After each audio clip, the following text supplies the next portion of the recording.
So I think reducing suffering is probably the principle I live more in alignment with. But the question always is how far do you take that? Because, if we wanted to reduce suffering the most, then non-existence would be the furthest reduction of suffering possible.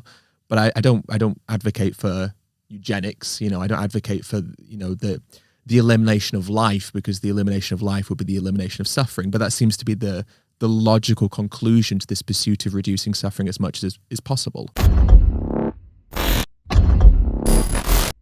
Hey, what is going on, guys? So today we're going to be discussing a quite controversial topic, and a topic that, in my experience, I've seen many people, especially vegans, engage in the wrong way. And this topic involves the question of, is not living at all the best way to reduce suffering, or are ethical vegans morally obligated to unalive themselves? Heads up, I will be saying unalive to avoid demonetization. I've seen many vegans have to face this question when facing the fact that existence inherently causes some amount of suffering. And therefore, in order to maximally reduce suffering, people, or ethical vegans in this case, should be advocating for people to unalive themselves, or that they should at least be viewing their non-existence as the best way to reduce suffering. So when it comes to my views on this topic, or more specifically, whether vegans should unalive themselves in order to maximally reduce suffering, even when I approach this question from a solely negative utilitarian perspective, it is not totally clear to me how unaliving yourself or non-existence is the best way for vegans to maximally reduce suffering,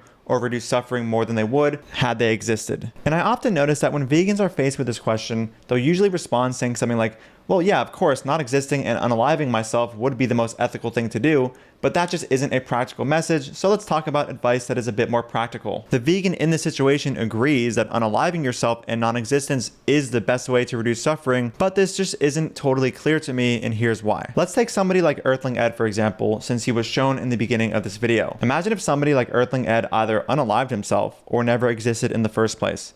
A quite dark thought, I know. I don't think Ed will ever do that. Think of all the people Earthling Ed has turned vegan, and hence all of the suffering, specifically animal suffering, he has reduced through his existence. There is also, of course, the well-being Ed generates in himself and others that need to be taken into account, but let's just stick to talking about suffering reduction for now. So yes, Ed's existence being sustained requires some amount of suffering, but it is not totally clear that somebody like Ed not existing ever, or Ed unaliving himself, would maximally decrease suffering, or at the very least reduce suffering more than he would reduce suffering while existing. Also, when it comes to crop deaths that come from consuming plant foods, which is usually the topic that gets this conversation started, it isn't totally clear that clearing wild land and replacing it with crop fields, which entails some amount of crop deaths, actually causes a net increase in suffering. I've discussed this more in depth in a video I made on crop deaths, which I will link in the pinned comment of this video. Anyway though, with the example of Ed, here is the point I'm trying to make. Yes, existing will require some amount of suffering, but in not existing, you also cannot be around to prevent suffering. Yes, your non-existence will prevent some amount of suffering that you otherwise would have caused had you existed,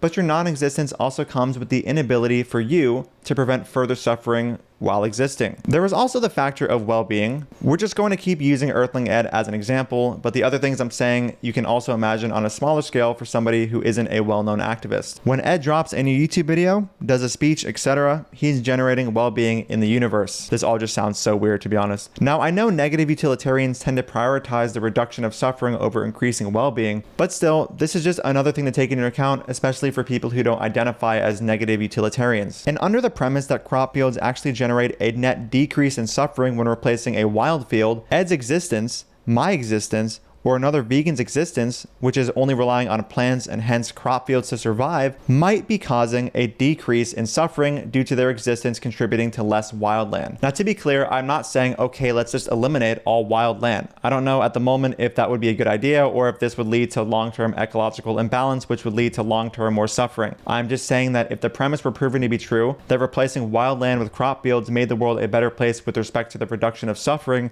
then this would only lend further credence to the idea that a vegan's existence may actually be causing a net decrease in suffering, and therefore unaliving yourself or never existing in the first place might not actually be the best thing in the name of suffering reduction. Now, this idea doesn't so much apply to meat eaters as much because their lifestyle actually breeds animals into existence who never existed prior, who will suffer and die.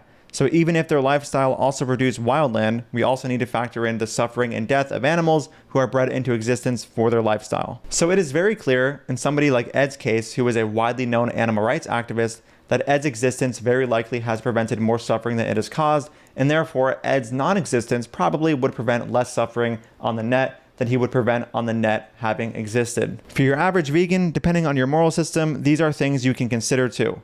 Think of all the suffering you prevented or well-being you've generated in your social circles, family, people you've converted to the vegan cult, etc. If you guys couldn't tell, I'm not making many absolute claims in this video. Obviously, doing the utilitarian calculus required to engage with this topic clearly would be a lot of work. My aim in this video is just to emphasize that it isn't totally clear to me that non-existence, mainly for vegans, or even just unaliving yourself, is the best thing for vegans to do in an effort to reduce suffering. We have to take into account the suffering reduction entailed by existing too, not just the suffering reduction entailed by not existing. If I'm being honest, my thoughts on this topic are quite raw, so I'm very open to criticism here. Please let me know your thoughts below. Thank you so much for watching, and I'll see you in the next video. Dude. Fuck off, I don't want anything to do with you. Don't ever speak to me again. You're a fucking piece of shit. Even vegans don't get your weird, stupid wannabe sense of irony here. Who's your audience? Nobody gets these dumb jokes. Dude,